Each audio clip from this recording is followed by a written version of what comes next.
Coming up on this episode of the Hockey Nuts, Steve and I get all wound up in a playoff frenzy. We'll tell you who made it and who plays who in the first round. We'll also make our prediction of who will win the first round. There have been even more signings around the league. We'll tell you who signed and where. We'll also discuss all of the other headlines of the week in a busy week of action around the hockey world. We'll have all the details, plus some NCAA hockey tournament talk, the KHL playoff minute, and our picks of the week coming up next.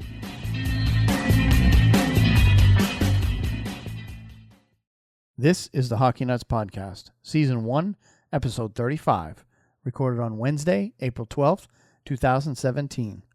Playoff Preview. Shut up and sit down.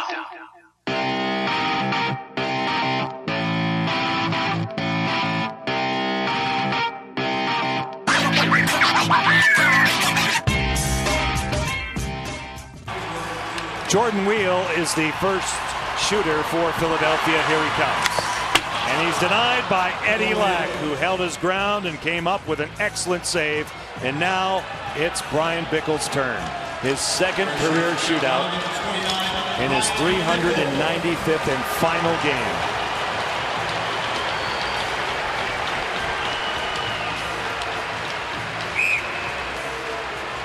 Brian Bickell, shooter number one. What a moment here. In on Stolarz. He scores! Brian Bickell puts Carolina up by one. And they want to empty the bench. What a goal! The sound just told the entire story. No need for analysis, just listen to that thing go off the pipe and in. And Amanda Bickell and the Bickell family, the Hurricanes, oh boy, what joy. Voracek, his sister Petra, has MS. So he would want, he's a competitor, but he would want Bickell to have the stage. So John, call a winner right here, will you? Brock McGinn with 2 in regulation and a chance to put this one on ice on the final night. McGinn scores, and Carolina wins the shootout, wins the game for Brian Bickell. What a story here on the final night of the regular season. How special is this? Wow. You know, we're our time working together. Every once in a while we talk about hockey gods. And certain things happen that make you just believe. And this is one of those times. This is the way it should be. We'll see the deciding goal. Brock McGinn with the winner here. And Brian Bickell's career will come to an end with a goal in the shootout, a win for his team, and fittingly, he's the last one off. Montreal will head to Western Canada after this game. A couple of days off. Play Tuesday night in Vancouver. The outlet to Zibanejad. Here comes Rick Nash short-handed. Played away. 50 seconds to go. Deneau holding. Around the net. Petrie sets up. Beaulieu saved by Lundqvist. Boy, Beaulieu winds up with a big slap shot. He got a lot on it. On the 5-on-4 now. As the incidental minors are over.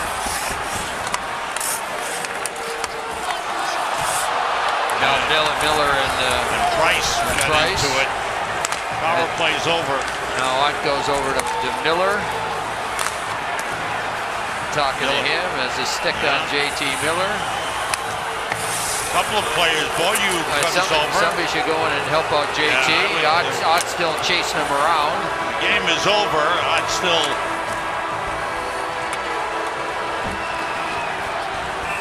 Well, this one is over. Montreal has the win, 4-1. And if these two teams meet again, we'll be in the playoffs. But a disappointing game for the Rangers. For Montreal, it is 5 wins in a row as they continue to hold on to first place in the Atlantic Division. Number 19, Derek Brassard. Derek Brassard with a career high 27 a season ago, just 13 this year, but he can end this game with a shootout goal here. Rask stones him. And a little top of the patch from Broussard. That was a pretty nifty save. Now, some lefties don't like coming down the left side, Jack. They want to be coming in off that off wing where your angle is real good, but he's setting up the cutback move to jam it short side. Good save by Rask. The young man who won his second seventh player award in 3 years has to score to extend the shootout. Pasternak swoops in, deep save. Anderson smothers it. Ottawa wins in a shootout 2-1 and is 1 point ahead of the Bruins, with Boston having just 1 to play and Ottawa 2 to go. It had a playoff feel, it had a playoff intensity. There was some key bodies missing on both sides. And it came down to a shootout. That's the way the series has been for most of the season. And if these two meet in the playoffs, this is the type of hockey you're going to get. It's going to be tooth and nail for just about every spot on the ice. I suppose you could say that about most playoff series, but the Bruins had to play with a certain amount of moxie today in order to keep the right frame of mind to get ready for the postseason. And in that area, you can check the box.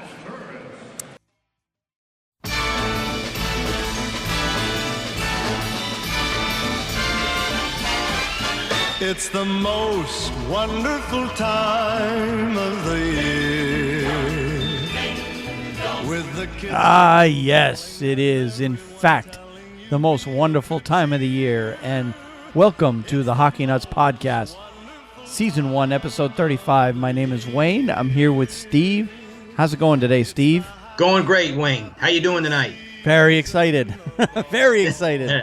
We got games tonight. We haven't had games a couple days, and they're playoff games. They're playoff games with big implications. So we have tons to talk about on playoff hockey, NHL hockey. And we're actually recording a little bit early this week. Normally we record on Wednesday nights at 6:30 at night. But today it's about a little after 4:30, and we are getting started early so both of us can get finished up because both the Rangers and the Bruins play at 7 o'clock tonight. And we want to be done this podcast before the Bruins and the Rangers take the ice so we can not miss a thing. That's right. But before we talk playoffs, let's go ahead and recap everything that's gone down at the end of the regular season. And in fact, there's no need to go over individual games. Let's just tell everybody how the standings ended up, and we will take things from there. So, starting with the East, in the Metropolitan Division, Washington ended up winning that division. They actually won that going away by 7 points. They ended up with 118 points. Pittsburgh with 111. Columbus with 108. Montreal won the Atlantic Division with 103. Ottawa finished second with 98. Boston with 95.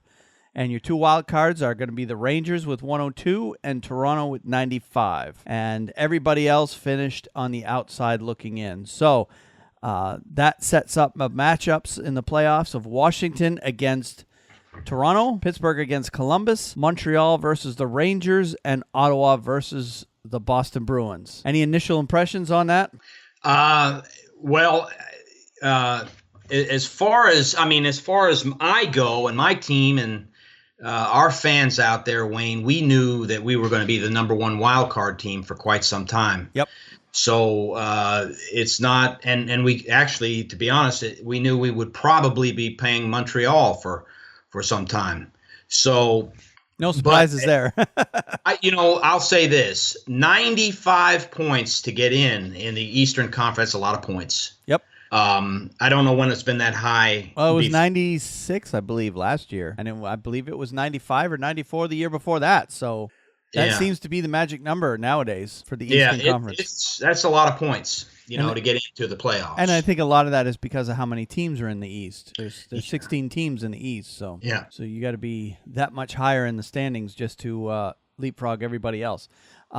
But my initial impression, well, first things first, this last week of the season was kind of excruciating for me because Boston's last game of the regular season, they had the opportunity to win that game against the Washington Capitals. Granted, it's the Washington Capitals, but they sat all their big names, or a good chunk of them, including their starting goalie, Brayton Holtby. But all they had to do to avoid the Capitals in the postseason was just simply beat them in the last game of the year. And they couldn't manage to do that. And now the Capitals own 9 straight games against the Boston Bruins. Of course, they're all regular season games, but three straight years Washington swept Boston in the regular season. So going into Sunday, I was scared to death because here we are going into Sunday. Toronto only needs 1 point on Sunday to overtake Boston, to drop Boston down to that second wild card and force them to play the Capitals. But thankfully, the Toronto Maple Leafs came back. Yeah, Columbus. They were 2-zip. Yeah. I mean, and at first, it was 2-0 game, but fortunately, Columbus came through and beat Toronto, knocked them down kept them down in that second wild card spot, so that Toronto has to play Washington. And my consensus of the Toronto fan, anyway, is they're just happy to be in. They're just thrilled to be in the playoffs for the first time in who knows, since 2013. But before that, it was quite a while before that. So Toronto fans are just happy to be in. They don't care who they play. But Boston fans, we were scared to death that we were going to have to play Washington. And now we don't. Ottawa's not going to be any easier because Ottawa has owned Boston of late too. But I would much rather play Ottawa than Washington. Yeah. Oh, without a doubt. Without a doubt. So, it could be for us the same thing. We have what winds up happening in the last several seasons is you have the Pittsburgh Penguins, the Washington Capitals, and the New York Rangers all finish in that 1, 2, 3 slot. Yep. So they're going to wind up beating each other up to get to the conference championship. Yep. And it's inevitably a thing of attrition. It is tough to get to that championship series, the conference championship.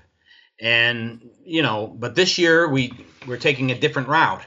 But I'm not so sure that it's any better because Montreal is very, very difficult for us to beat in the Bell Center. So, and for that being said, they beat us 3 times this year. They swept us. So I don't know whether it's any better going this route than what we just came off of. But we'll see. Perhaps the Rangers, there's if we don't score goals in this series, we probably won't win. So that really comes down to that. Is our offense ready for the test? Well, they'll have to bring their consistent game back. That's for sure. They will. All right, well, let's take a quick look at the Western Conference before we go on, and we'll get into more in-depth on each series here later in the show, but we're just taking a quick look right off the top of the show right now. And in the Central Division, Chicago won that division with 109 points. Minnesota came second at 106. St. Louis came third with 99. In the Pacific, Anaheim finished with 105. Edmonton finished with 103. And San Jose came in third with 99. And your 2 wild cards out west ended up being Calgary with 94 and Nashville with 94. Calgary owning the tiebreak against Nashville, so they get the number 1 wild card seed. And that leaves you with, and of course everybody else is on the outside looking in, and that leaves you with matchups of Chicago against Nashville, and Minnesota against St. Louis, Anaheim against Calgary, and Edmonton versus San Jose. And the one matchup out there that really intrigues me is that Edmonton-San Jose series. Yeah. I really, really love watching that Edmonton team play, and particularly Connor McDavid. And I just think that's going to be the best series of the 4 out there. But that's just my opinion. It should be exciting, that's for sure. Because you got the probable Norris Trophy winner, too, in Brent Burns. And so if that's another thing where if San Jose is playing good defense, they stand a good chance to win that series. Oh, this will be a true test of can experience overcome youth and talent and, that kind of thing. That age-old argument. Yeah. So we'll find out for sure on that one. All right, so let's we're going to take a closer look at each series, give you some numbers and some storylines concerning each series. But before we do that, let's take a quick break. and remind you that you can find our podcast at various different places where you can get podcasts. Of course, you can get us on iTunes, Stitcher, SoundCloud, iHeartRadio, TuneIn, Google Play Music, Player.fm. You can also find us on any other Android or Apple app that you may use to download podcasts. You can find us online on different websites. We first and foremost at our website at thehockeynuts.com. You can listen to our show right on there, or you can listen to it on the hockeywriters.com, which is a website that has all kinds of articles from various places throughout the league, and they do have a podcast channel, and we're one of the podcasts on that channel. And if you want to support the show, of course, like we always say, this show is a hobby for us, but it does cost money to produce, and we're always willing to get any support from our listeners as much as possible. And the easiest way you can do it is simply using our affiliate links. We have affiliate relationships with both Amazon and Hockey Monkey. And if you just go to our website at thehockeynuts.com and click on the link to those two websites on the right-hand side of that page, any purchases you make won't cost you anything extra, and a little portion of that will come back to us to help us support the show. And additionally, we are looking for ways to directly support us through a donation program. But of course, I've been dragging my feet with that, and I haven't got that set up yet. So it's something I probably got to do. Might not even happen till the off season, but because there's just so much going on right now. But that's something we will be doing in the future. And additionally, if you can't support us financially through indirect or direct programs that we just mentioned, you can support us by simply sharing the show with any other hockey fans that you know. And if you have the iTunes app on your computer or device, just subscribe to the show there. It'll help us rise through their rankings and keep us visible. And we'll also encourage you to give us a review and like and share our content everywhere you see us involved. And I'm pretty active on various social media as well as Facebook and Twitter primarily, but we'll be getting involved in some of the other social media outlets as well. And of course, you can email the show. You can get involved with the show and just simply email us at feedback@thehockeynuts.com, or you can tweet me. I'm at Wayne Halley 9. Steve is at sball504man, and I know Steve's fairly new to Twitter, but I do really try to respond fairly quickly to any tweets that come to me, and we're happy to interact with all of our listeners wherever you may be listening to us.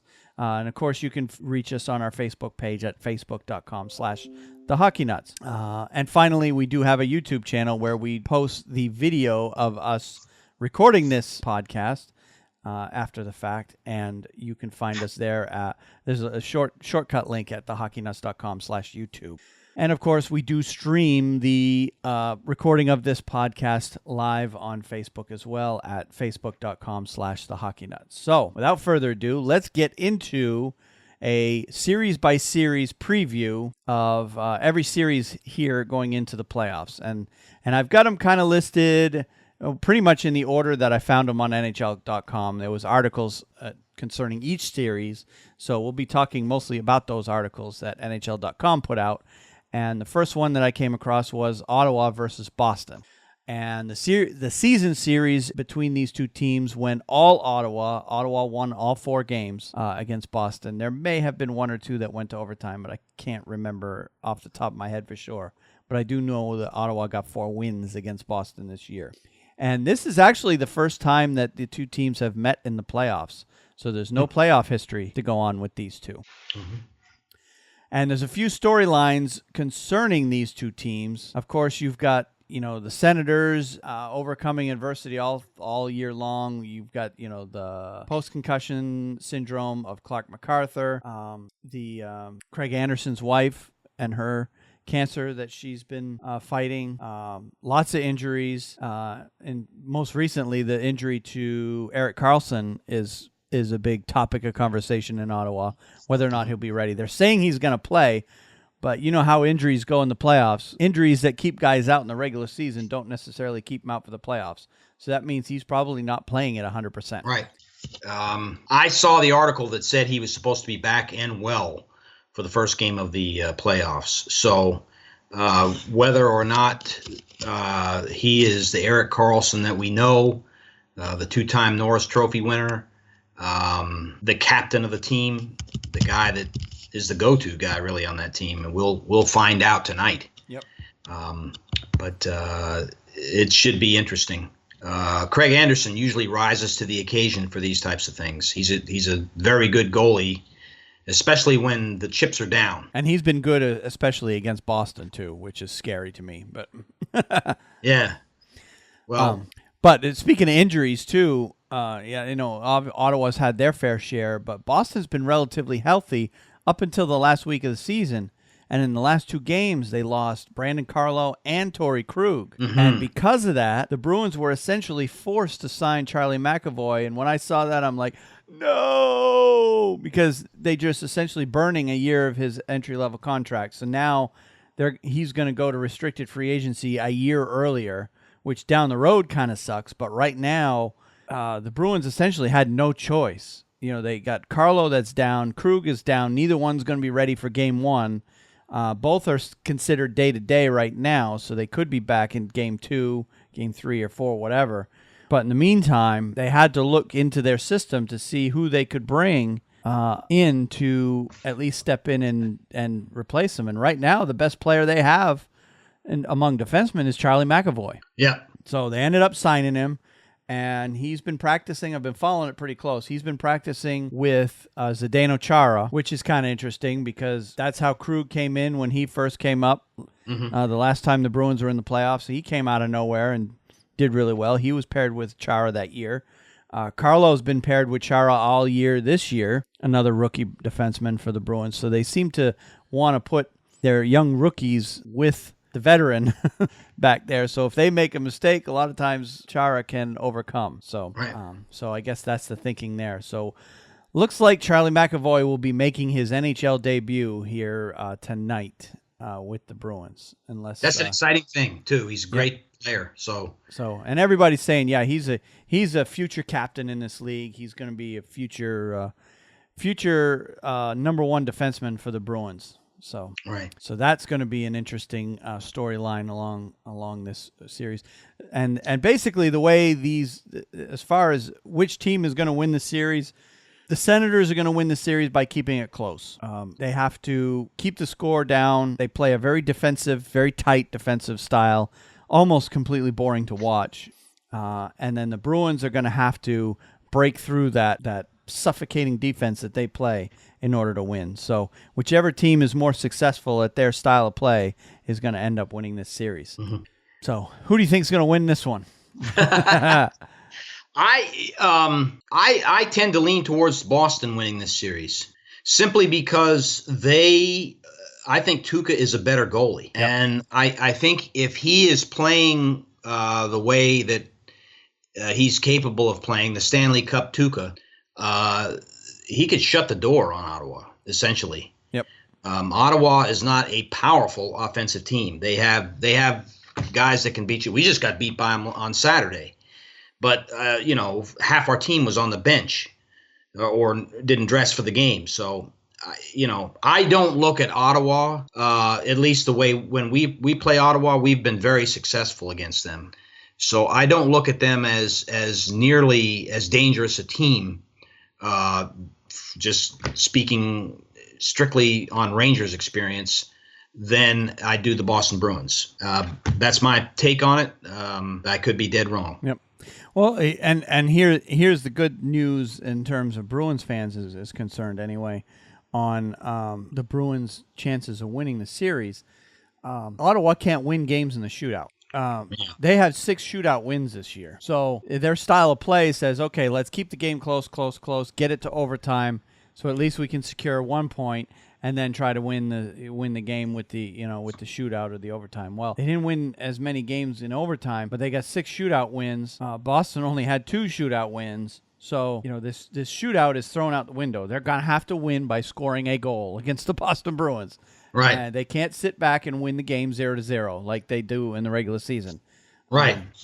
So that's why I think Boston can overcome. It's probably going to. They are notorious for putting 5 players down with the goalie. If they get a lead in the second period, with 5 minutes, anything under 10 minutes to go in the second period. If they get a lead, they are a team that is notorious. Oh, hell, they're going to do it if they and throwing all their defense in front of the net, and you're going to have to score through a maze of arms and legs and bodies. That's just the way they play. So they're not a high-scoring team.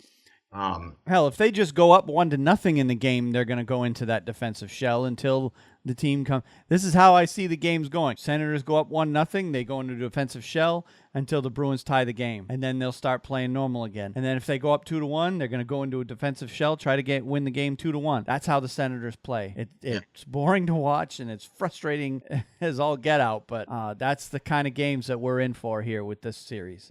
So the Bruins, I think it's very important for the Bruins to get out to a lead in every game, and I think this is one of those series where the team that scores first is going to win the game just about every game. It could very well be. And the I think first period, you won't see that as much. Yeah. I think that starts in the second period. I think the first period of tonight's game is going to really suck to watch because it's going to be both teams feeling each other out and not nobody taking any chances whatsoever. But as we get into the later parts of the game, it will open up a little bit. But I really do, and not just saying as a Bruins fan, but I do think the Bruins are going to win it, but they're not going to win it easy. I think it's going to take 7 to knock off the Senators. So, all right, let's move on to the next series. The next series I've got is the Pittsburgh Penguins against the Columbus Blue Jackets. Pittsburgh got there by being the number 2 Metro team, and Columbus, of course, is the number 3 Metro team. In the season series against each other, each team was 2-1-1 against the other. And the last playoff meeting they had was in 2014 in the Eastern Conference first round. Penguins won that series 4-2, and that was the only time they've ever played each other in the playoffs. So, initial thoughts on this one? Columbus is going to have a stellar series out of Sergei Bobrovsky, and they're going to have a potent offense. If they come into the game and they have trouble scoring goals, Pittsburgh is not only going to win this series, they could win it 4-1, 4-0. They could sweep it.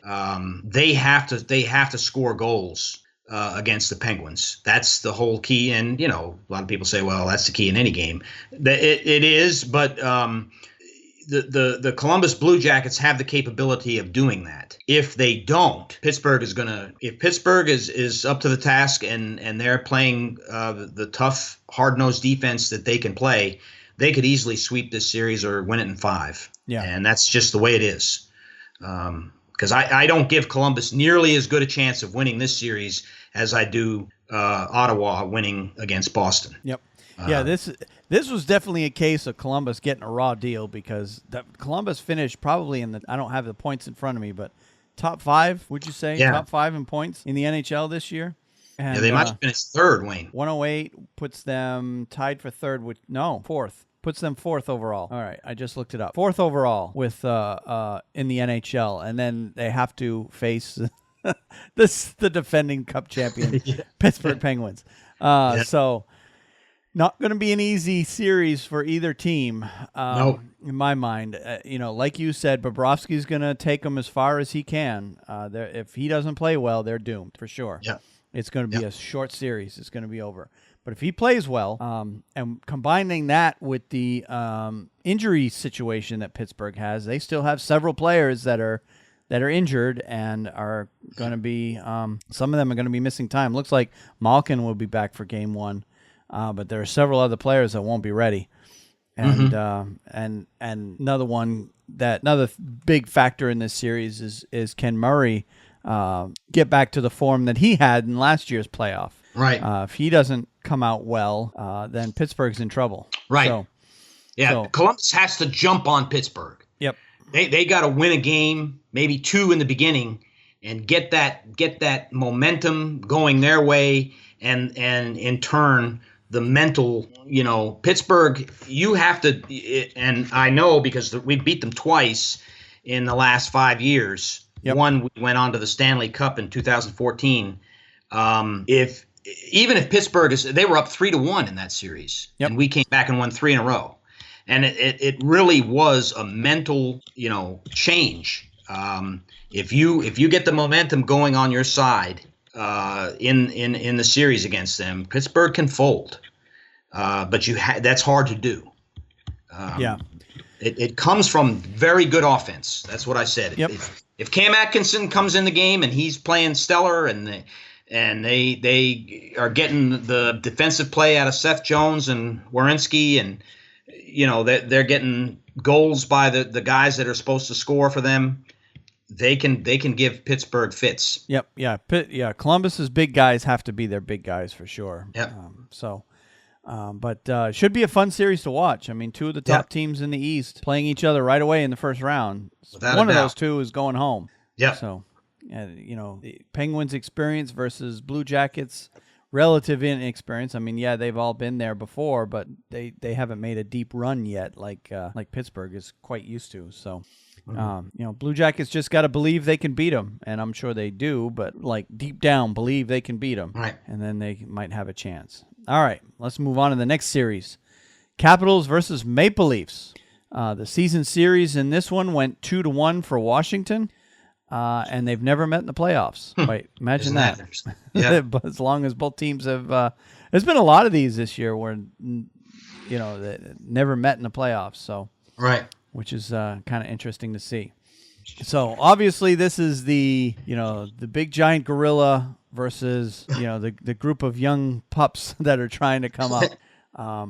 Nobody's giving Toronto any chance to win this series. Yeah. So in my mind, they have absolutely nothing to lose, and they should play that way. They should play like they have nothing to lose. Right. Washington, on the other hand, has everything to lose. The moves they made at the deadline was obvious that they are all in this year. It is this year or bust for the Washington Capitals. So, yeah, all the pressure sits on Washington's shoulder, and absolutely none sits on Toronto. So Toronto comes out and just tries to beat them with their youth and their speed. They can make this an interesting series. I really do think that they can. Mm-hmm. Obviously, they'll go as far. Again, goaltending is going to be a big factor. Holtby is going to be Holtby. I'm not worried that he's going to be giving us any trouble. But the Anderson situation with Toronto, and he seems to be very fragile. He got bumped in the last game. Was it the last game or the second to the last? It was second to the last game of the regular season. Mm-hmm. And it didn't even look like that hard of a collision, and he ended up missing the last game of the year. Yeah. With a concussion-related issue. And he's had concussion-related issues in the past. So will Washington decide to be physical with their goalie? Who knows? I guess we'll see. Yeah. I don't give Toronto much of a chance. This is another series where they got to jump on Washington. They got to win the first game or two to really because, again, Washington is another team. They can fold. They do fold just about every year. They have to get out of the second round. So that's their big monkey on their back. Yeah.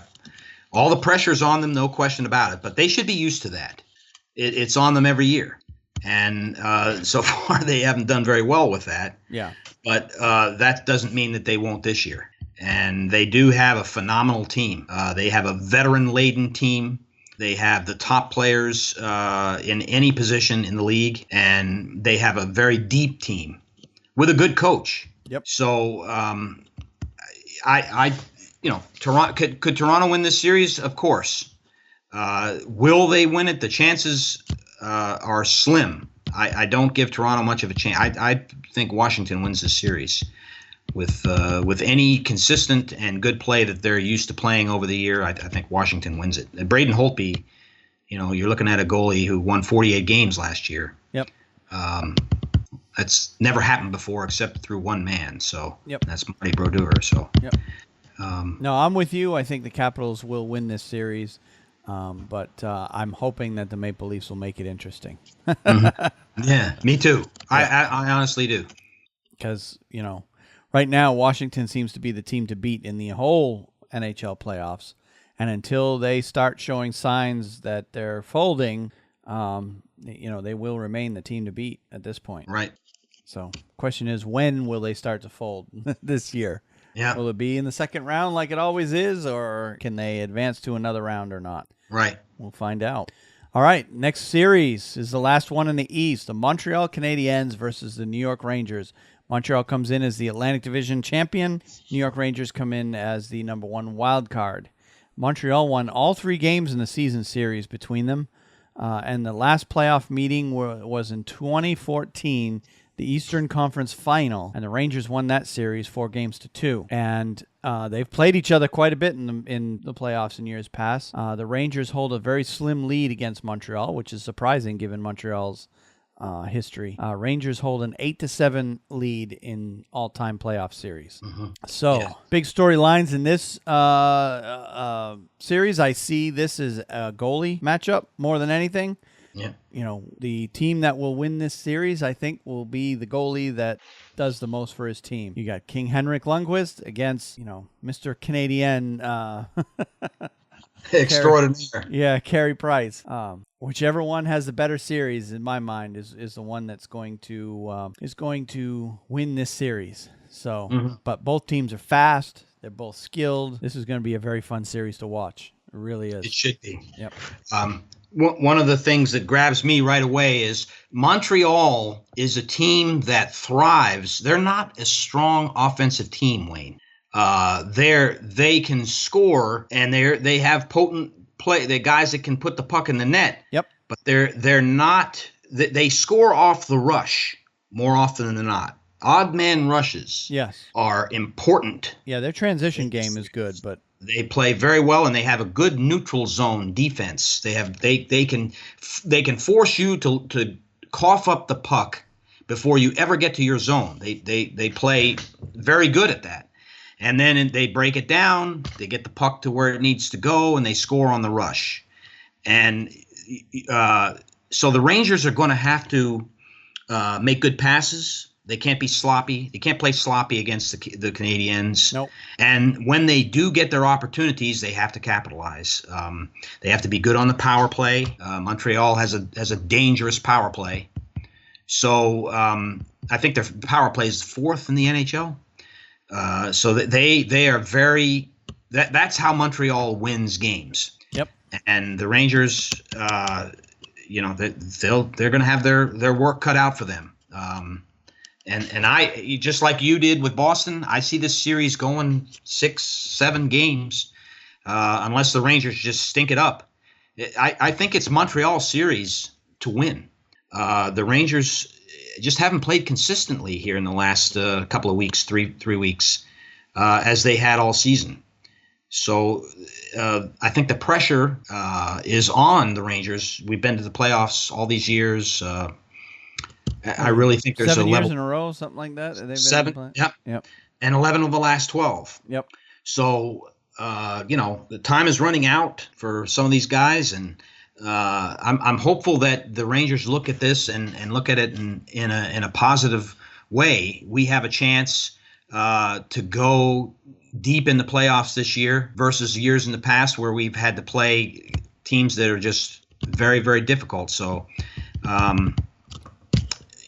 Montreal's the perfect first round opponent if you, as I said, if you stop their strengths. But if Carey Price, if he's playing on his game, I don't care who it is. I don't think the Washington Capitals can beat him. If he's playing, he's the best goalie in the world right now. Well, he's had his inconsistent moments himself. So right. So that's why it remains a question of who the better goalie is going to be, because both Lundqvist and Price have had moments this year where they've been kind of weak back there. They just haven't played consistently well all season long. So. It's a matter of which one decides to put their playoff face on and lock the door and not let anything by.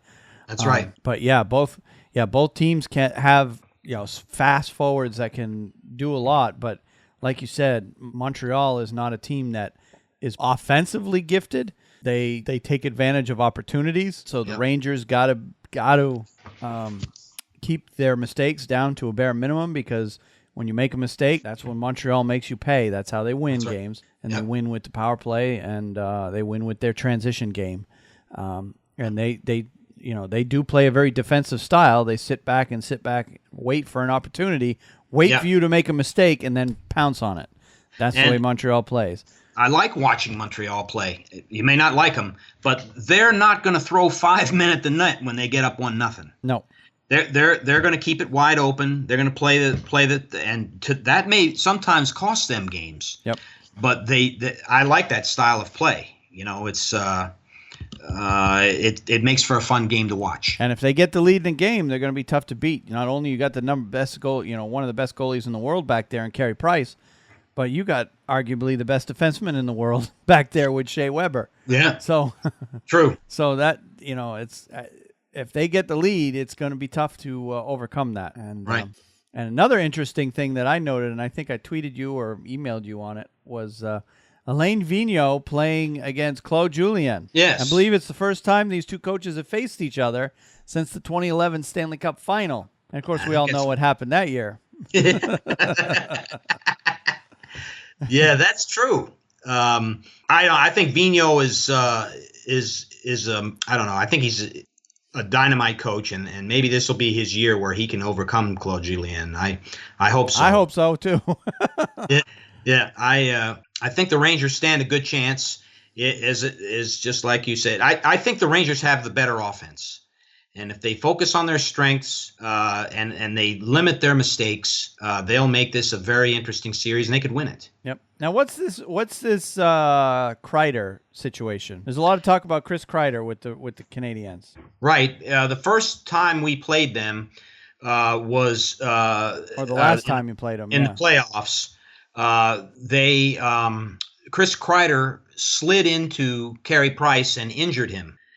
And I think it was either in game 1 or game 2 of that series. Yeah. I remember that. Taken out, and they had to put in, what's his name, Dustin Tokarski? It happened early in the series, and that pretty much ended Montreal's chances of winning that series. Right, that ended the chances of winning the series. And so that's why they're talking about Chris Kreider. Okay. Well, I'm surprised the Montreal fans haven't called 911 and tried to get Chris Kreider arrested already. Remember, they did that when they played the Bruins. When Zdeno Chara put Max Pacioretty into the stanchion right between the benches, and Pacioretty got hurt, and he was out for a significant amount of time. That was during a playoff year, and I can't remember what year it was. But a bunch of the Montreal fans called 911 and wanted to have Zdeno Chara arrested for that hit. They're a little crazy up there in Montreal. I don't think they're going to do that with Chris Kreider. It was a fluke play. I remember that play. It was not intentional, and so I wouldn't put it past him though. Yeah. That was that was an interesting thing. We went on to the Stanley Cup after winning that series. So if anybody causes Carey Price to get hurt, guarantee you 911 will be called. Well, I don't want to win that way, be honest with you. Yeah. So, all right. Well, let's move on to the Western Conference. We have the first series that I'm going to talk about is the Edmonton Oilers against the San Jose Sharks. And Edmonton, of course, was the number 2 in the Pacific. San Jose, number 3. The season series went to Edmonton. Edmonton was 3-1-1 against San Jose.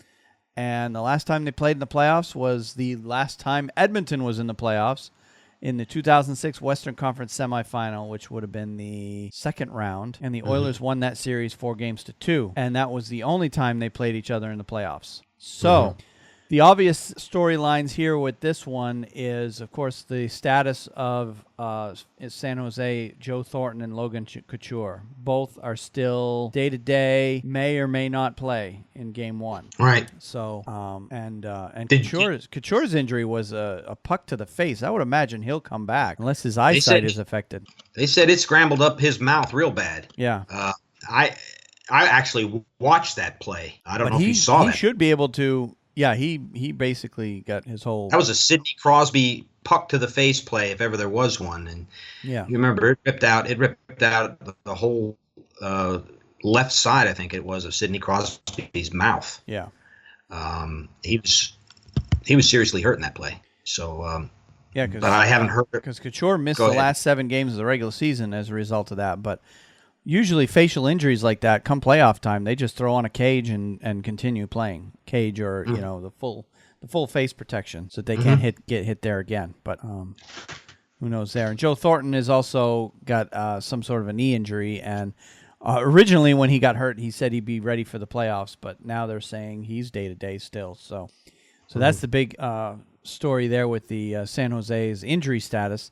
And, of course, on the healthy side of things, you've got Oilers with Connor McDavid being essentially the main part of the offense there, and he is an incredibly hard player to contain. He won the scoring title this year as a second-year player. And whether or not Brent Burns can handle him, that's going to be a big storyline on the series is, the Brent Burns versus Connor McDavid situation. Mm-hmm. But the big thing here with this series, we talked about it early in the show, is San Jose's experience. They've got tons and tons and tons of playoff experience, and Edmonton has absolutely none. So this is another case where I think the Edmonton Oilers fans are just thrilled that they're in the playoffs and don't care who they play, and they're going to enjoy it while they're there. However, and one thing that is cool, as crazy and ridiculous as the Montreal fans act, the Edmonton fans are like the total opposite. They are passionate, but in a good way. Right. I love watching their games, their home games, especially Edmonton's, just to watch the fans. I don't know if you remember back in 2006, but when they went to the Cup final, just the right from the national anthems all the way through the end of the game, just amazing the way they support their team there. Right. And it's just awesome to watch, I guess. No other better way to describe it. But Edmonton's got some great fans, and I'm going to be watching that series for sure. All right, let's talk about the Ducks versus the Flames. That's the next series that we've got coming up. Ducks won the Pacific Division, and they're going to be taking on the number 1 wild card Calgary Flames. Anaheim won the season series 4-1, and the last time they played each other in the playoffs was the 2015 Western Conference second round, and the Ducks won that series 4-1. And they played each other twice in the playoffs, and Ducks won both series. Mm-hmm. And I think they're about to win a third, if you ask me. Nobody's given Calgary a chance in this one. I can tell you that. Calgary's relatively inexperienced. They missed the playoffs last year, getting back to it for the first time this year in a couple of years. The Ducks just seem to be, I see them as one of the favorites in the West again this year, and they have been for years. So, right. I don't know what else to say about that one other than, I think the Ducks will end up winning this series. Stands to reason that they should. Calgary is, they're good. They're not, they have a good offense, but I'm trying to remember. I think they got St. Louis's goalie, and he has not turned out the way that Jake Allen, and he has not turned out the way that they thought he would. Yeah. So, that's to me the juggernaut in this series is Calgary has to stop Anaheim's. Anaheim has a great defense. They really do. Yep, but they're going to be missing Cam Fowler. He got hurt right at the end of the season, so he will be missing. But either way, they're still very good defensively. One of the other storylines here, too, is the Ducks and their playoff collapses over recent years. The last 4 seasons, the series that eliminated them, they lost the series at home in Game 7. I don't know if you remember that. Yeah. Which is kind of a... They were up nothing on the San Jose Sharks. Yeah, I think they were up 3-1 in that series, weren't they? I think it was 3-0. I think San Jose came back and won 4 games in a row to take that series. Oh, wow. I don't know. I think if I was a betting man, and I'm not, I would have my money on the Anaheim Ducks. I think they're. I don't think this series is even going to get to 7, so much less them losing it. All right, let's move on to the Blackhawks against the Predators. Blackhawks, of course, was a Central Division champion, and the Nashville Predators are the number 2 wild card, pulling in that 8th spot. The season series went to Chicago 4-1, and the last time they met each other in the playoffs was the 2015 Western Conference first round, and the Blackhawks won that series 4-2. And they played each other twice in the playoffs, and the Blackhawks lead that 2-0. And this one, I'm not sure where this one's going to go, but ultimately everything tells me Chicago's going to win the series. But Nashville could make it interesting because they have been playing well of late. So I wonder what Subban can do for Nashville in this one. That's one of the things. Subban's done pretty well in the playoffs in years past. So Can he take his game to the next level and really carry Nashville to a point where they can knock off the Blackhawks? I hope so, because I'm sick and tired of seeing the Blackhawks in deep playoff runs every year. Well, I don't know that. I don't know. I don't believe that this is going to be any different for Nashville. They may come out and do well. They have a good defense, but I just think the Blackhawks once again are hitting on all cylinders. Yeah, and it's going to be a tough series to win for Nashville. Yeah. Yeah, I really don't see Nashville winning this series. This is one of those where all the pressure's on Chicago, no pressure's on Nashville. Nashville can, come out. If they come out and play like they've got nothing to lose, they might have a shot. Right. If they come out in the first two games, split the games in Chicago, they've got a real good shot, because then they got the next two games in Nashville. And, the fans there have proven that hockey in the South can work, because they show up. Right. They have a great fan base there in Nashville. So right. So they're a very difficult team to beat in their own building in the playoffs, for sure. Yeah. I need to make a correction too, Wayne. I said Jake Allen a moment ago for in net for Calgary, and I meant Brian Elliott. That's Elliott right. is the goalie. Yep. And he has not done as well as they thought he would. So, anyways, that was my point. Sorry about that. Nope, that's fine. So yeah, I in this series, I just think the Blackhawks, if they come ready to play, they're not gonna be knocked out in the first round. I don't see that. Well, if the Blackhawks are gonna lose in this year's playoffs and not win the cup, it's not going to be at the hands of the Nashville Predators. I agree. So yeah, I think it's going to take a team that's seasoned, that's beat the Blackhawks before, that knows how to do it.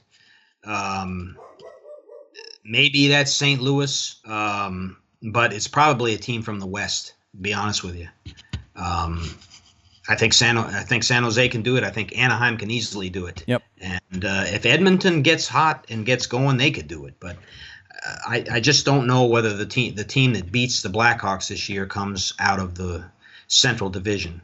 Yeah. Well, rather than you don't think the Minnesota Wild can do it? Minnesota Wild can do it, but I see. Okay. St. Louis has learned how to beat the Blackhawks in the playoffs. They've done it. Yeah. Minnesota, I see as a team that they have the potential to do it, but they haven't done it yet. And maybe this is the year where they do it. I'd beg to differ. I don't think it will be. I think the Blackhawks are playing that well. And maybe I'm wrong. Maybe Minnesota comes on and Devin Dubik shuts the door and he plays great. And they get good series from their people like Eric Stahl, who really has played well this year, and they're able to put together a couple wins and get Chicago thinking, oh my gosh, and put the pressure on them. Yep. That's how it's going to have to be. Yep. And of course, as we lead into this series, this Minnesota versus St. Louis series. St. Louis did win the season series 3-2 in that series, and they've only played each other one time in the playoffs prior, in the 2015 Western Conference first round. Minnesota actually came out on top in that series against St. Louis, but I honestly believe that Chicago's going to have their hands full no matter what team comes out of this series. Okay. Because the Wild have played very well this year. I mean, the players that they added over the past year, not only Eric Stahl, but just some of the things that they've done. Dubnyk is a year older than he was. So obviously St. Louis has proven that they can beat the Blackhawks in the playoffs. They've done it before. The Wild, I think, has the horses this time around to beat them. So this series is going to go, the Wild Blues series is going to go deep. It's going to go minimum 6 games in my mind. And then it depends on whether the veterans that the Wild have, even though Eric Stahl hasn't played in the playoffs in a very, very long time, he has a Stanley Cup ring. Right. So he knows what it takes to win. And that should count for something. Right. And, the question with Minnesota, I think Minnesota is going to ultimately win this series against St. Louis because you've got Eric Stahl playing at the top of his game, Vladimir Tarasenko On the St. Louis side is a dangerous player, so can Minnesota contain him? So that's why I say this series could go either way. But it could. And Minnesota's lost a couple powerfully awesome defensemen in David Backes and Kevin Shattenkirk. So that has definitely changed their team. Yeah. Losing those two guys, which still baffles me why they got rid of Shattenkirk, knowing they were in the midst of a playoff run, and now I bet they're wishing they had him. Oh, yeah. Oh, no question. Going into the playoffs. Yeah. But, I don't know. I just think Minnesota is a much deeper team, top to bottom, than St. Louis is, and I think they're ultimately going to come out on top. Right. All right, so that finishes up all of our series-by-series previews, and let's go ahead and move on to some of the other news that's happened around the league over the past week. And, of course, the first thing we need to talk about are the transactions that have happened. And there's been a bunch more signings again, and I'll just list them real quickly as we move on. Ryan Collins, defenseman out of the University of Minnesota, signed with Columbus. Dennis Kowalski, defenseman out of St. Cloud State University, signed with Detroit. Nick Camano out of Flint Firebirds, signed with Dallas. Vladimir Sobotka, this is an interesting one. Forward out of Avangard Omsk. He played in the KHL the last 3 or 4 seasons, I think, has signed with the St. Louis Blues. He's going to be a nice piece for them to have for their playoff run. So he's going to be a big piece of their playoff run because he's been in the league before, and he just re-signed with St. Louis once his season with his contract with the KHL ran out. Jansen Harkins out of Prince George Cougars signed with Winnipeg. William Lagesson, defenseman who played at UMass Amherst, signed with Edmonton. Sean Malone out of Harvard University signed with Buffalo. Beck Mallinston with the Calgary Hitmen signed with the Washington Capitals. Charlie McAvoy, of course, out of Boston University signed with the Bruins. Zayat Pagan out of the Bakersfield Condors signed with Edmonton. Shane Starrett, goaltender out of Air Force Academy, signed with Edmonton. Gabriel Fontaine out of Rouen-Noranda Huskies signed with the Rangers. He's a forward. Tyler Moy, forward with Harvard University, signed with Nashville. And finally, Carson Soucy, defenseman out of the University of Minnesota Duluth, signed with Minnesota. So the only other player out of that list other than Sobotka that I see making a playoff appearance, and of course, injuries could change that, is Charlie McAvoy. Of course, will be playing in Boston. Other transactions that have happened around the coaching ranks anyway. Doug Waite has been named the permanent coach of the New York Islanders. He's been their interim coach since the Islanders fired Jack Capuano back on January 18th, and they went 24-12-4 once they replaced Capuano, which is a pretty good record for a team that missed the playoffs. It's actually their second best, the NHL's second best record since that time, from then until the end of the season. So they made a run, but they fell just short, 1 point behind the Toronto Maple Leafs. But they were in last place, I think, when they fired Capuano, if I remember right. That's correct. Yep, they sure were. They were stinking it up.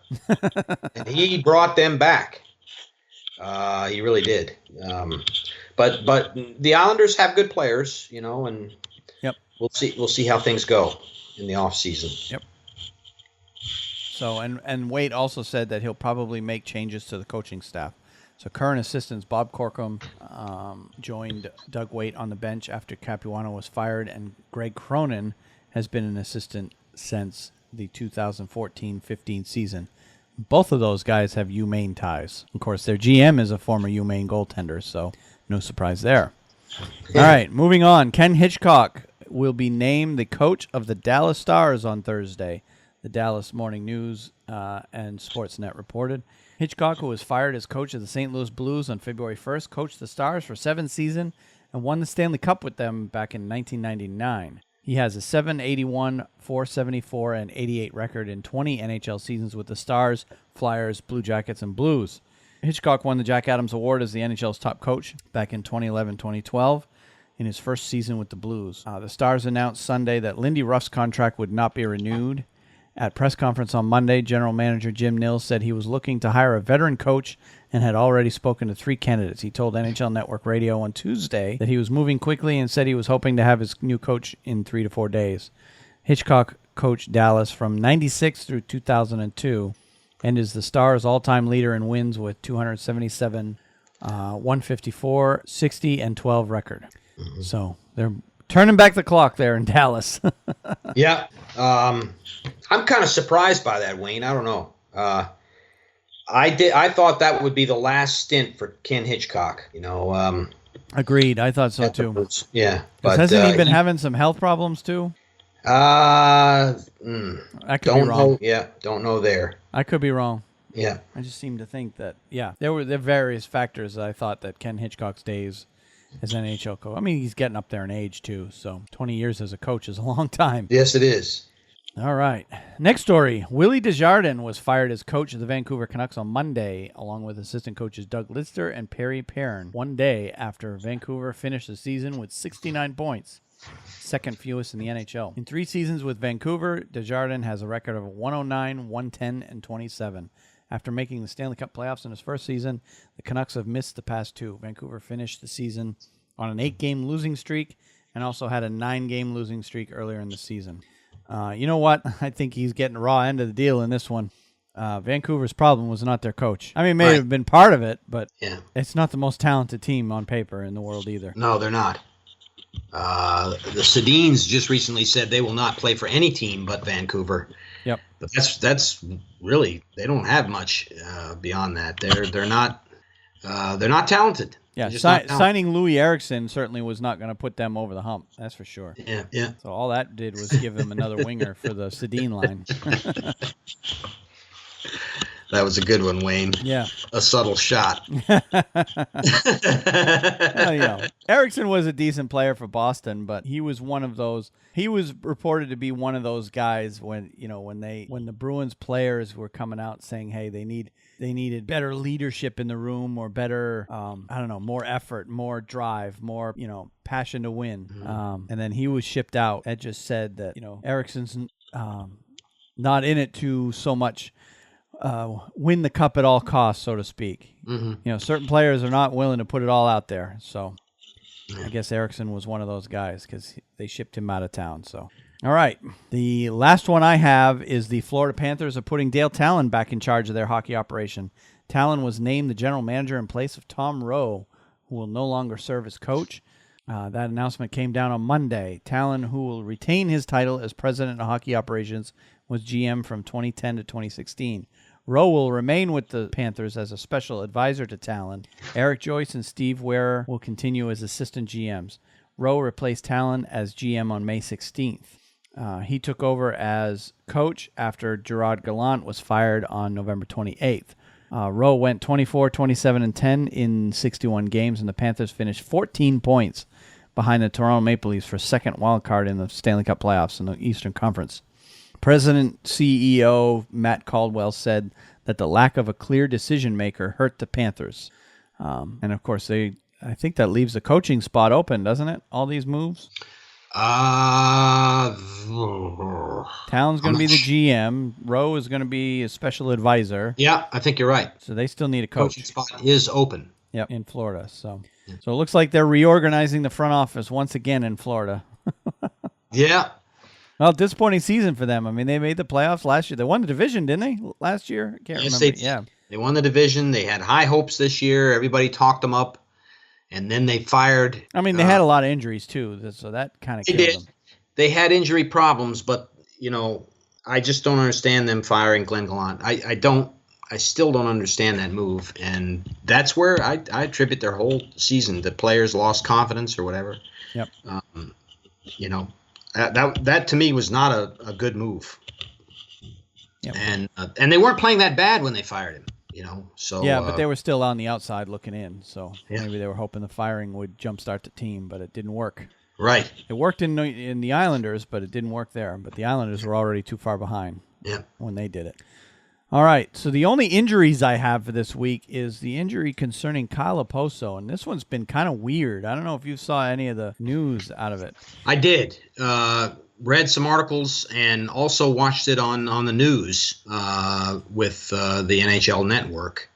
It's kind of mysterious. They never really said what happened to him. Yeah, It's never come out saying what it is that he's battling. But they're just saying with an illness of some kind. So, but they're saying that he should be able to return next season.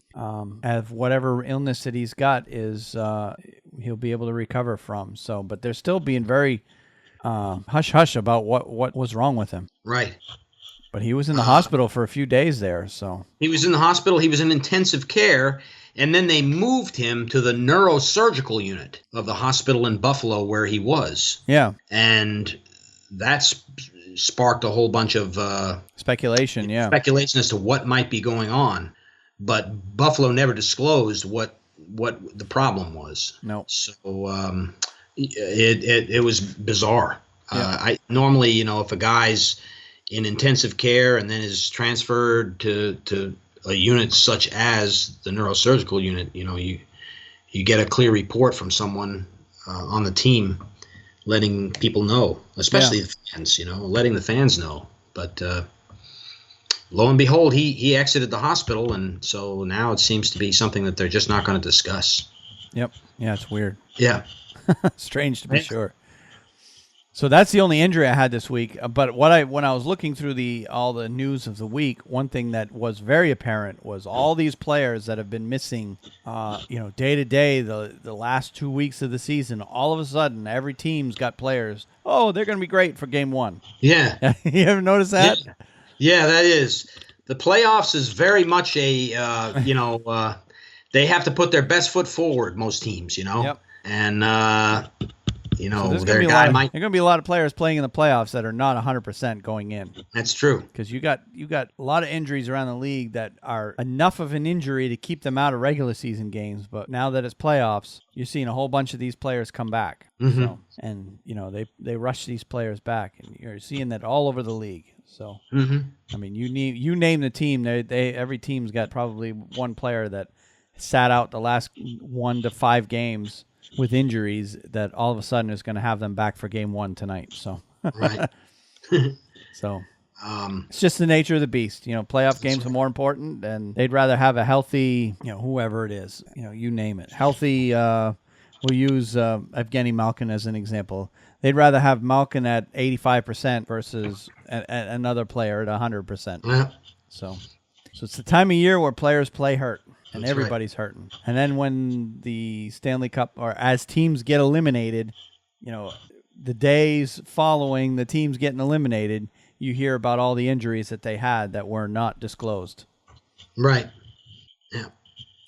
So, all right. So we have some other milestones and records and honors that have come down over the past week. Of course, we got our weekly 3 stars of the week. And this past week was goaltender Craig Anderson of Ottawa, Edmonton Oilers defenseman Oscar Klefbom, and Tampa Bay Lightning center Braden Point were the 3 stars for this week. Anderson went 3-0-1 with a 1.44 goals against average, .943 save percentage, and 1 shutout to guide the Senators to 7 out of a possible 10 standings points, and then finishing second place in the Atlantic. Klefbom led the NHL with 7 points in 4 games to propel the Oilers to 3 victories and a second-place finish in the Pacific Division. They almost won the division. Mm-hmm. And Point shared second place in the NHL with 6 points in 4 games as the Lightning wrapped up their season with 3 victories and 4 starts. Again, they almost made the playoffs. They made it very close at the end. Mm-hmm. So kudos to those guys. And that's scary that Craig Anderson was number 1 star. Yeah. The last week of the regular season going into the playoffs against the Bruins. That's just a scary thought to me. So, all right. The 2016-17 NHL regular season concluded on Sunday with Edmonton Oilers center Connor McDavid capturing his first career Art Ross trophy as the league scoring champion. Pittsburgh Penguins center Sidney Crosby claimed his second career Rocket Richard trophy as the NHL's goal-scoring leader. And Braden Holtby of the Washington Capitals won his first career Jennings Trophy as the goaltender who plays at least 25 games for the club, allowing the fewest goals. Now, that Jennings Trophy, of course, can go to multiple players, but it would go to basically any goalie on that team that played at least 25 games. Of course, this year, Holtby was the only goaltender to play at least 25 games for his team, so he's the only one that will be on that trophy. Right. And then Connor McDavid ended the season with the league-leading 100 points. He was the only player in the league to reach the 100-point plateau. And he beat Crosby and Patrick Kane to the Art Ross Trophy. They were the second and third players in that race. And then Crosby finished the season with 44 goals in 75 games to capture his second career Rocket Ricard Trophy, adding to the one that he shared with Tampa Bay Lightning's Steven Stamkos back in 2009-2010. And he beat out Kucherov by 4 goals. 40 goals was Kucherov's total. Mm-hmm. And Austin Matthews, who also had 40 goals. Mm-hmm. So, and then, of course, Holtby was the primary guy in net for the Capitals. They had a league-leading goals against of 182, 13 fewer than the next team, Columbus Blue Jackets. And, of course, he's the reigning Vezina Trophy winner. So kudos to those guys on the regular season awards. And those are automatic awards. Those aren't voted. They're statistical awards. They go to the players that are at the top of those statistical standings. All right, and the final award we've got for the week is defenseman Will Butcher, a Colorado Avalanche draft pick of the University of Denver, won the Hobey Baker Award on Friday, given annually to the player voted to be the best in NCAA Division I men's hockey. Union College forward Mike Vecchione and Northeastern forward Zach Anton Reese were the other finalists. Butcher, whose NHL rights are held by the Avalanche, is the first defenseman to win the award since Matt Gilroy won it out of Boston University back in 2009. Where's Gilroy playing? Oh, he's in the KHL He's now. in Russia. That's right. Yeah, he's playing in Russia. He was a Ranger. Yep. And they traded him to Tampa Bay, and I lost touch with him, and now he's thriving. Yep. In the KHL. That's right. We did a story about him earlier in the year. Yep. And Butcher is the 6th defenseman to win it in history. Mm-hmm. Butcher had 37 points in 42 games this season, and his plus 27 ranks 9th in the nation. The 22-year-old was named NCHC Conference Player of the Year and Offensive Defenseman of the Year, helping Denver win the NCHC regular season championship. Of course, they won the national title as well. Butcher and defenseman Matt Carl are the only players from Denver to win the award. Butcher was a 5th-round pick by Colorado in the 2013 NHL draft. Vecchione, one of the runner-ups, he's 24, who signed with the Philadelphia Flyers on March 31st and made his NHL debut on April 4th, tied for the NCAA lead with 63 points in 38 games. Aston Reese, who's 22, signed with or tied with Vecchione for the scoring lead with 31 goals and 32 assists in 38 games, and signed with the Pittsburgh Penguins on March 14th. Wow, he might end up playing for them in the playoffs. Mm-hmm. And last year's winner, Jimmy Vesey, out of Harvard, of the New York Rangers, won the award. And then the year before that was Jack Eichel out of Boston University, now with the Buffalo Sabres. And the year before that, Johnny Gaudreau, Boston College, now with the Calgary Flames. So he's in there with some good company in recent years. Yes, he is. And the other thing I had in this category were some announced retirements this week. Patrick Elias, Sean Thornton, and Brian Bickle have all announced that they're retiring from hockey. All right, let's move on to suspensions and fines. There were a couple over the past week. Anaheim Ducks forward Nick Ritchie has been suspended for 2 games without pay for roughing Chicago Blackhawks defenseman Michael Roosevelt during the NHL game 12:03 in Anaheim on Thursday, April 6th. And they announced that on Friday. The suspension includes the Ducks' last regular season game as well as their first game in the Stanley Cup playoffs. The incident occurred at 6 minutes of the third period. Ritchie was assessed a match penalty for roughing. Under the terms of the collective bargaining agreement, based on his average annual salary, Ritchie will forfeit $4,967. Mm-hmm. He's missing a playoff game's not good, but he's obviously not a big part of their. He's a 4th-line guy, if I remember right. Right. And the other suspension that we had has actually already been served. Boston Bruins forward Brad Marchand was suspended for 2 games without pay for spearing Tampa Bay Lightning defenseman Jake Dotchin during NHL game number 1179 in Boston on Tuesday, April 4th. Now, we knew that he was, as of the last recording, we knew he was having his meeting, but we didn't know what the outcome was. And, of course, they ultimately announced in the morning after we recorded last that he got suspended. It ended up being the last 2 games of the regular season, so his suspension is done. He'll be back for Game 1 of the playoffs. But he was assessed a major penalty for spearing and a game misconduct. Mm-hmm. And because he's considered a repeat offender under the terms of the collective bargaining agreement, and based on his average annual salary, he forfeited $109,756. God. Yeah, it's just absolutely incredible. That, and I don't know if he had any clauses in his contract that gave him bonuses for getting 40 or more goals, but if he did, he finished with 39 goals. He probably would have had 40 if he'd have played those last 2 games. So if there were other clauses in his contract that gave him bonuses for 40 goals, he missed out on that money too. So that's an expensive spear. Yeah, that is. Yeah. All right. As far as other interesting stories that have gone on around the hockey world, the NHL announced today the NHL 2017 NHL Draft Lottery will be held on Saturday, April 29th in Toronto. The results of the Draft Lottery will be announced shortly after 8 p.m. Eastern during live coverage of the event on NBC, CBC, and TVA. Coverage on CBC begins at 7:30. And the 2017 NHL Draft Lottery will consist of 3 drawings. The first lottery draw will determine the club selecting first overall, and the second lottery draw will determine the club selecting second overall, and the third draw will determine the club selecting third overall. Participants in the Draft Lottery include the expansion Vegas Golden Knights, who will begin play in the 27-18 season, and all the other clubs that did not qualify for the playoffs, or if they traded their first-round pick away, the team that acquired those picks will will be in the drawing in their place. So the Golden Knights will be afforded the exact same lottery odds as the team that finished the regular season in 28th place, or with the third worst regular season record. They will be guaranteed no lower than the 6th overall selection. So I don't think the Bruins are going to be in the lottery this year. I don't think they own any of those picks. I could be wrong, but I don't believe they are. I haven't heard any talk of it. So, all right. One of the other stories that we had come out, the Central Scouting Bureau put out their final ranking of North American skaters for the NHL draft, and center Nolan Patrick is number 1 on the NHL's final rankings list. So he'll be the number 1 ranked player going into the draft. The Central Scouting revealed their final list of the top North American skaters and goaltenders and top international skaters and goaltenders on Tuesday of this week.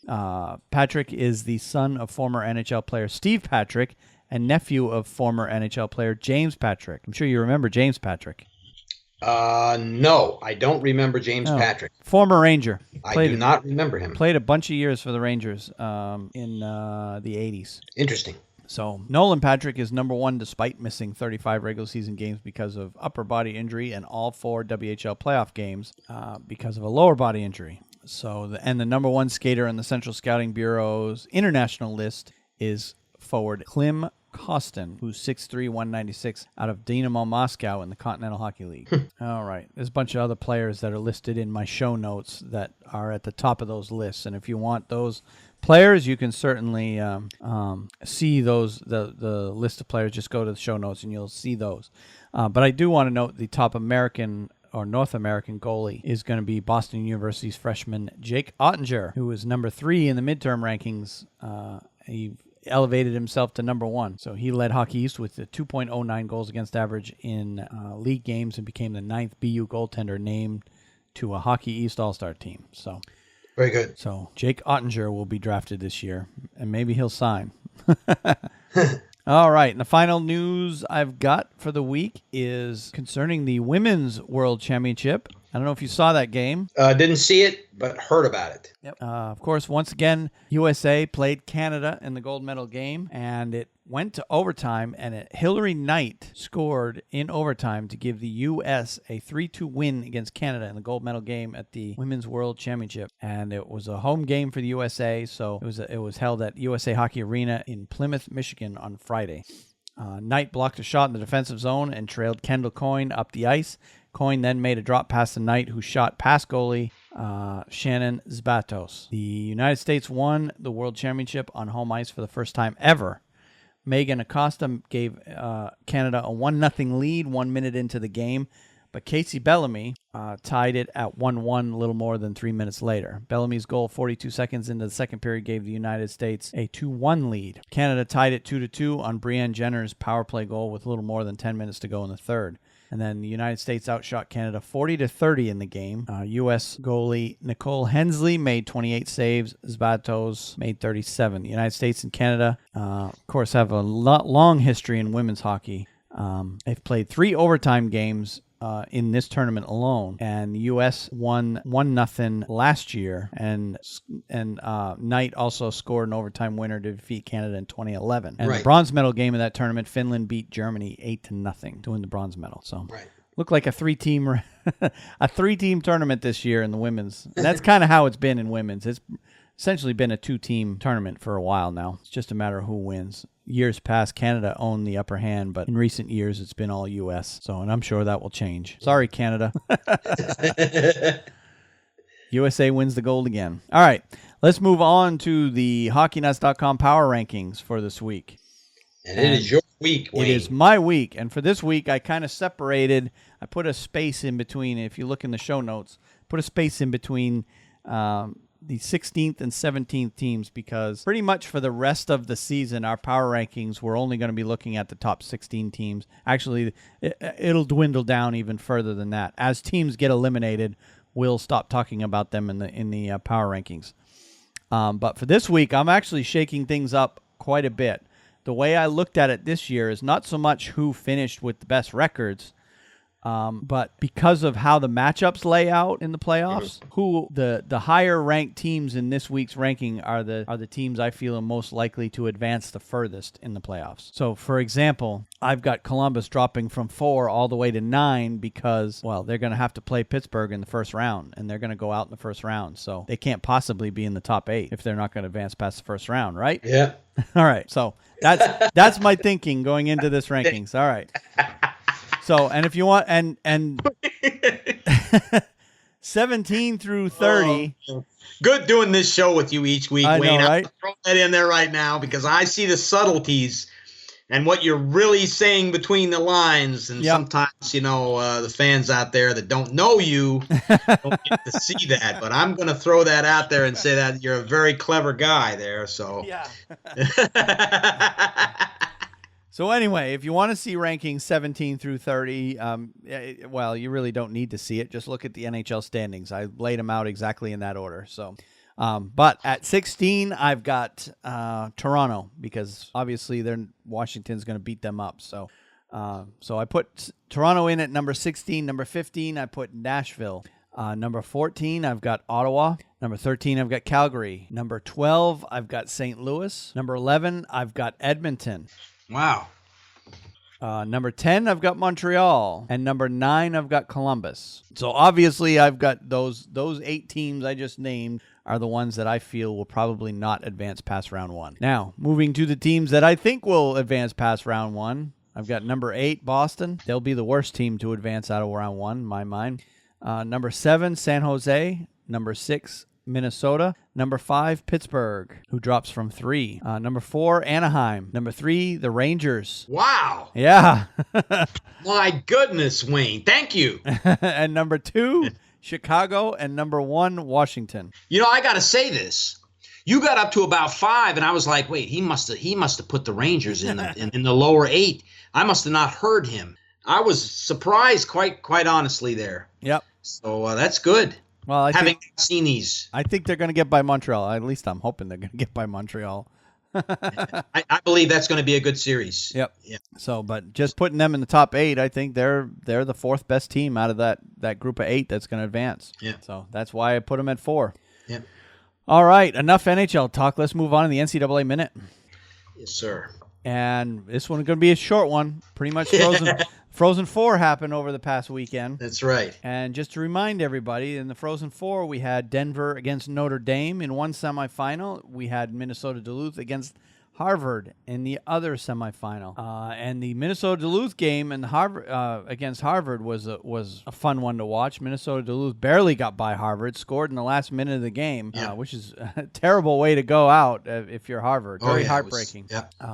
But they, Minnesota Duluth advanced to the championship game by just scoring that late goal late in the third. The other semifinal really wasn't even that close. Denver ran away. 6-1 against Notre Dame. Yeah. So that put Denver and Minnesota Duluth in Saturday night's championship game, and that was a fun game to watch. I tell you, it was a fun game to watch. Denver ended up winning that game 3-2. I watched part of it, did not see the whole game because I fell asleep on the sofa. That's my admission for the day.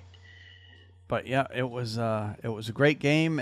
So Denver moves on, wins their 8th national title in school history. Jimmy Montgomery, ex-U Maine player, head coach of Denver, wins his first national championship as a college head coach. So congratulations to Denver in winning the NCAA national championship. And really, that's all I've got in terms of college hockey, unless you want to expound on that. The only thing I'd bring up here is it's surprising to me that Chicago, the venue that it is for sports, is only their first time they've hosted this NCAA Frozen Four. Yeah. I really would have thought that before now you would have seen the tournament played in Chicago several times.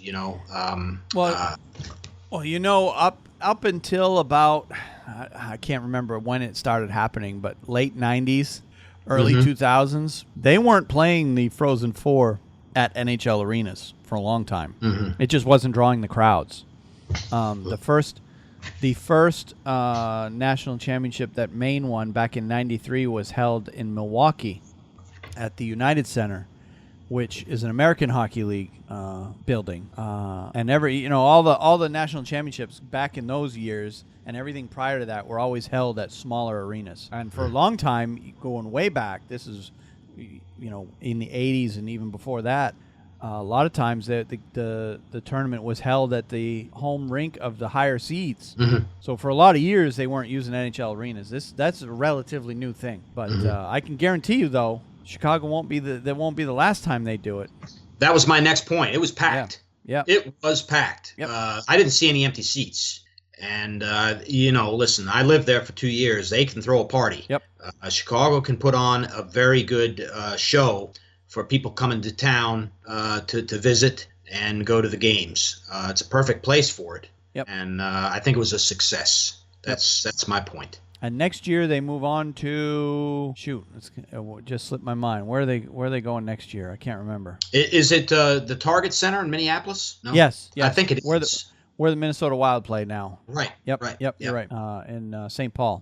Yep. That's where it is next year. So I'm looking forward to one of these years. I gotta go. I keep saying it every year. I want to go to the Frozen Four one of these years. But I'm hoping that it's during a time when Maine might be back there. But that doesn't appear to be happening anytime soon. They're just not getting the recruits they used to get. But I still want to go because I want to go for the atmosphere, and it's just a fun experience to go to a college hockey game at that level. So it's even it's more fun to go into the buildings of some of these old barns that some of these colleges play in. It's amazing the atmosphere that they have. Oh yeah. But yeah, the national tournament, that's one of these things. If it ever comes close, I doubt it will ever come here to Raleigh, so we won't have that. It came to Washington last year. That was the closest it's come to us yet. Tampa's had it. Emily Arena in Tampa's had it, I think, twice now. Yeah, Pittsburgh hosted one recently too. So it's come around us, but I don't know, haven't made the commitment to take the time off and go. But one of these years I'm going to go for sure. And you're welcome to join me. If you've got place even in your trunk, Wayne. I heard some scuttlebutt this week, and I was listening to a podcast. And it was, I think, Spittin' Chicklets. Okay. And the guy they had on there as the guest, and I can't remember his name, he said he was at the game and was talking to Sidney Crosby, and he said, listen, we'll have room to fly you to the All-Star game, or I think it was the All-Star game, or it might have been the first round of the playoffs. I can't remember. Just get on our private jet. We got a private jet. We're flying. Oh, wow. So Sidney Crosby invited him on. So this guy gets on the plane. It's Sidney Crosby, his dad, Evgeny Malkin, and I think his wife, his significant other, and another couple, and the pilot. And there's no more seats. So they made him sit in the bathroom for the flight to the gate. I can't remember. And he had to keep getting up when they were coming. I think Mario Lemieux was on the plane and his wife. I believe that's correct. Wow. It might have been Mario's plane, yeah. And he didn't get to talk to him or nothing. He had to sit in the bathroom. That's funny. That's the only seat they had. Yep, I would ride in the bathroom of an airplane to get to the NCAA Frozen Four. Yep. That sounds about right. Yep. Wow. All right. Yeah. Well, unless you have anything else, we can go ahead and move on, which means the next thing on the list is talking about the KHL. Yes. And I actually had a little bit of free time this afternoon, and I took in a little bit of KHL Gagarin Cup Final this afternoon before we started recording today. We had Game 3 that just went on. It ended just before we started recording tonight. And as going into Game 3, the series was tied 1-1 with Metallurg Magnitogorsk and SKA splitting the first two games. Game 3 was held in SKA, and I think you said in weeks past that they do a 2-2-1-1-1 format. That is correct. Yep. Yes, they do. So the first two games were in Metallurg. So now they're back into SKA's building. And the game ended just before we started recording. And SKA won Game 3 in double overtime, 2-1. Yes. On a 2-on-1, and I can't remember the players involved, but it was a 2-on-1 break going the other way. I have to say, though, watching the game, I was able to watch the game on YouTube, on KHL. KHL has a YouTube channel, so if you look them up, you can have it. But it wasn't a traditional broadcast of the game that I was watching. It was a 3D camera that was broadcasting live. So it looked like, and there was three views that they kept switching between. It basically made it look like you were sitting front row glass at center ice, and then just inside each blue line. And it kept switching between those three views. But you could control where the camera was pointed. So you could follow the puck easily by using your mouse and turning the camera to follow the puck. It was pretty neat. Oh, yeah.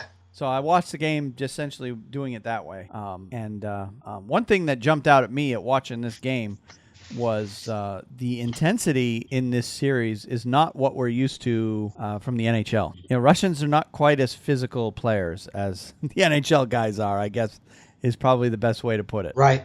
Yeah, the game is more, up and down speed, skill, that kind of stuff. And that's kind of been well known for years that Russian hockey players just don't engage in the physical stuff as much as they have in the past. They're more about skill, speed, that kind of stuff.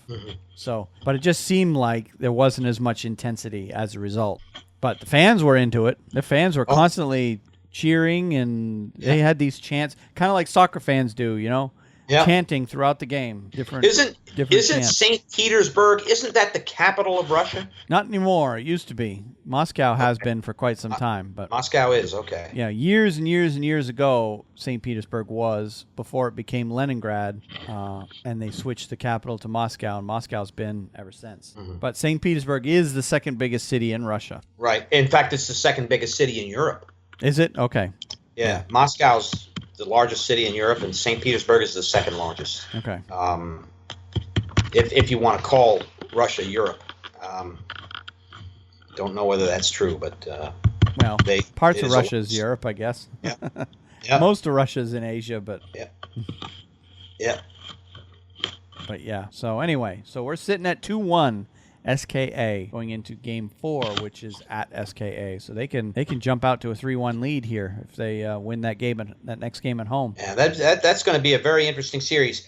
I learned a lot about the city of Magnitogorsk. I don't know if you read that in the news that was on the KHL, but apparently Magnitogorsk is what the Russians call the capital of the world steel industry. It has a very large steel plant where they make a large amount of steel for Russian businesses and whatnot, the infrastructure. Oh, okay. And that city is set up to make steel. That's how they were crafted and put together. Huh. So now that they have a hockey team there, most of the people that support that team, almost all the fans, work in that steel plant. Or are tied to businesses that support the steel plant. Yeah. Right. Kind of like Pittsburgh. Yeah, very much like Pittsburgh. It's immediately what I thought of. Yeah. So, but I did not know that. But if you go on the KHL website, you can certainly read up on Magnitogorsk as a city, and it was very interesting. Yep. I just wish they had better English support on their website than they do. Yeah, it's obvious they're really selling their game to the Russian public, but they're not doing much to sell it to people outside that area. That's right. And why would they? It's their game. It's their league. Nobody in the Americas care about that league, quite frankly. That's right. That's right. So, all right. Well, speaking of which, let's go ahead and move on to our next thing, and probably our last thing is our picks of the week. And I don't know who wants to go first. Yours is going to be Brian Bickle, right? Mine is on Brian Bickle. That's right. You want me to get mine out of the way so that you can go? Yeah, mine's going to be about the Detroit Red Wings and the closing down of the Joe. So that's amazing because that was going to be mine if I didn't pick Brian Bickle. So we picked the two stories that really were the best, and I would like to hear yours. So let me get mine out of the way. All right. My pick once again is on Brian Bickle, who announced his retirement after the last game of the Carolina Hurricanes season, which they won in overtime 4-3. Yep. Before Brian Bickle said goodbye to the NHL and hung up his skates for good, the Carolina Hurricanes forward had one final moment to remember from his career. During Sunday's season finale against the Philadelphia Flyers, Bickle was given the honor of taking Carolina's first attempt in the shootout, and he buried it, helping the Canes to a 4-3 win. It was his final NHL shot. The goal was Bickle's first ever in the shootout, in his second career attempt. I think the hockey gods stepped up and gave me the opportunity, he said. After the game, he was given the team's Player of the Game award by defenseman Noah Hanifin. Bickle, who won 3 Stanley Cups with the Chicago Blackhawks, announced this weekend that he's retiring. In November, the 31-year-old was diagnosed with multiple sclerosis. After 3 months away from the game, he started his comeback with the Hurricanes' AHL affiliate, the Charlotte Checkers. Earlier this week, and after 10 games in Charlotte, he was recalled, and Bickle played in Carolina's final 4 games of the season. He may not be going out the way he envisioned it, but Bickle managed to fight his way back to the ice after a life-changing diagnosis just 5 months ago. I think I sweat all the tears out, so I don't know if I have much left, Bickle said. It's been an emotional week. He picked up an assist from his Carolina Hurricanes teammates on Saturday in a fight against multiple sclerosis. Hurricanes players, coaches, and other members of the organization surprised Bickle by showing up and participating in the 2017 Walk MS outside PNC Arena prior to the morning skate. And if you watched any of the video on on the stories, of course, he was a popular guy with the media this past week. He really it was an emotional time for him, and I wish him all the best. It's a shame that he's going out this way. Yeah. But he's got 3 Stanley Cups to be proud of, 3 Stanley Cup rings, and he's been able to come into a team, Carolina, that's not experienced that kind of success in the playoffs and really show those guys what he's made of, particularly in light of what's happened. So I wish Brian Bickle all the best, and congrats on a great career. And you never know how this will go. Yep. And I second that. And that was some great moments over the past weekend. The first the team surprising him, because usually with him participating in the MS walk, usually 1 or 2 people from the organization also participate. But this seemed like every person from the top front office all the way down through to the trainers participated in this MS walk, including all of the players. Right. And that really touched him. So that was a great moment for him. And then being able to score in the shootout, had first given the opportunity to do it, because he wouldn't otherwise have done it if it wasn't known that it was his last game.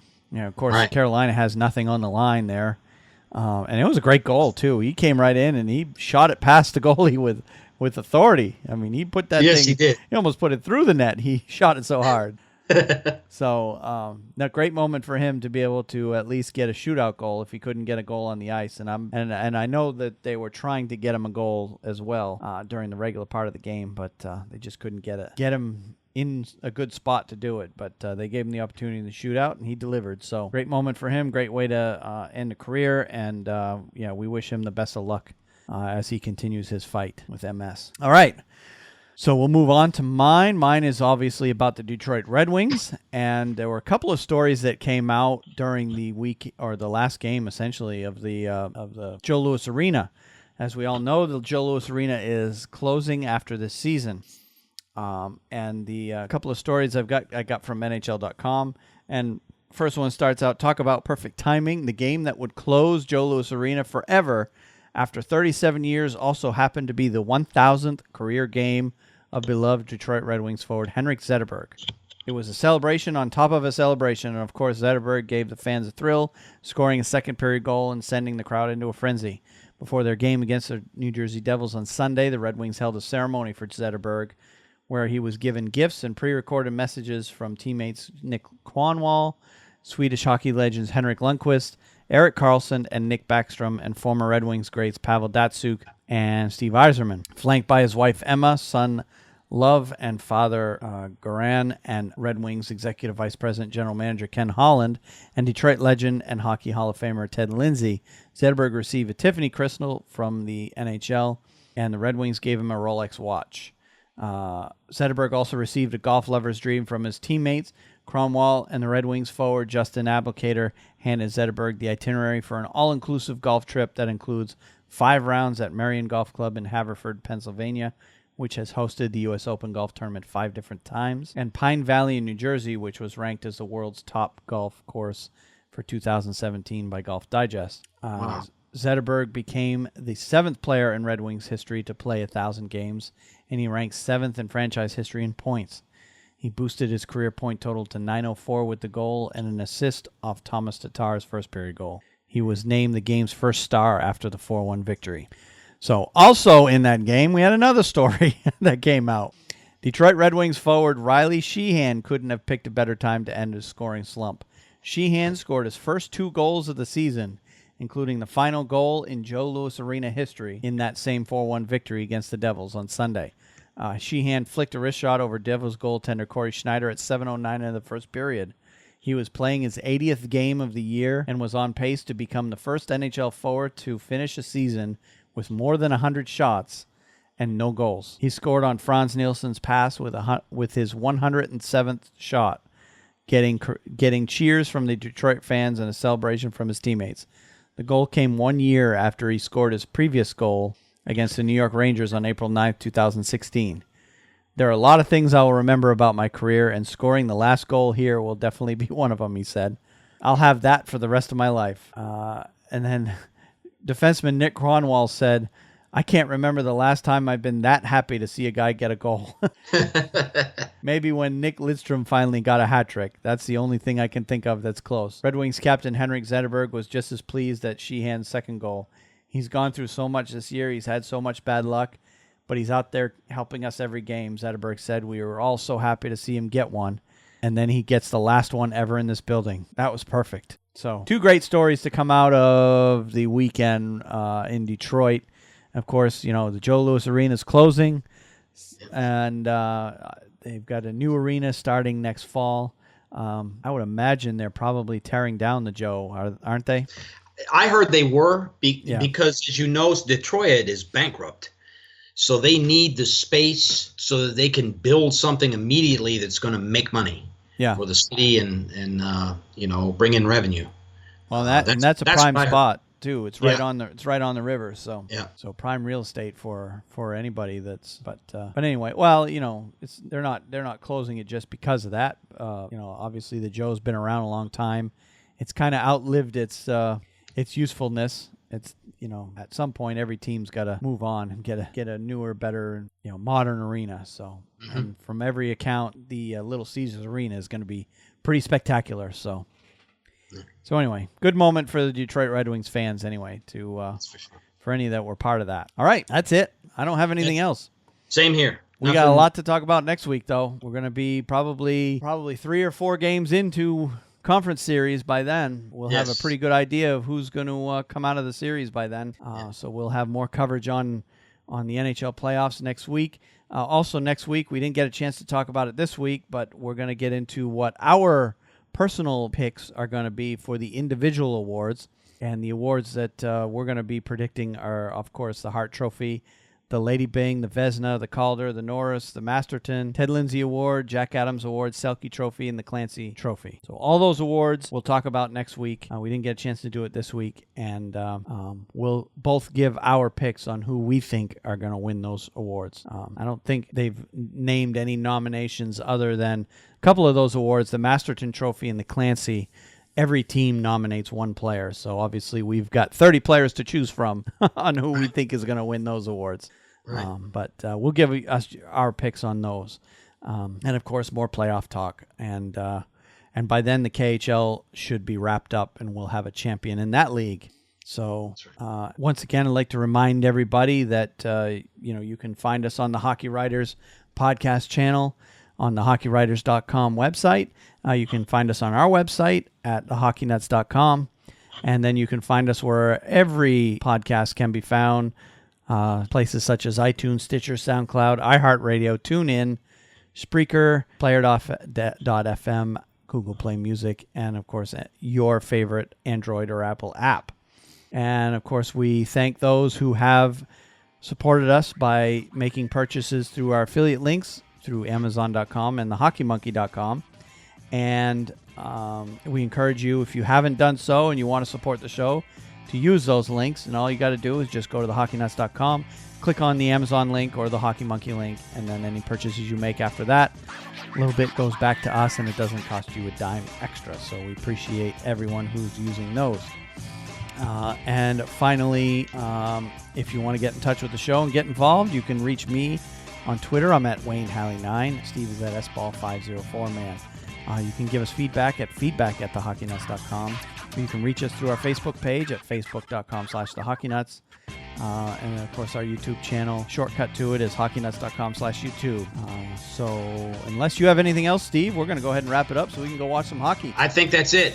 I'm looking forward to a Rangers victory tonight, and I certainly hope the best for the Boston Bruins. Yeah, I'm pushing real hard for the Rangers to win. Of course, they're playing the hated Montreal Canadiens, so it's not hard for you to root for the Rangers. And if both teams advance, they play each other. That'll be a fun one. It's like Buffalo Wings there one day. At least a couple of those days we'll have to. Although my record at Buffalo Wild Wings is not that good. Yeah, Bruins are 0-2 when we meet in person. So. Oh boy, I look forward to that if that happens. But it would be fun if both teams were to advance. That would be a very fun thing indeed. Sure. All right, so we'll go ahead and wrap things up, and until next week, we'll talk to you later.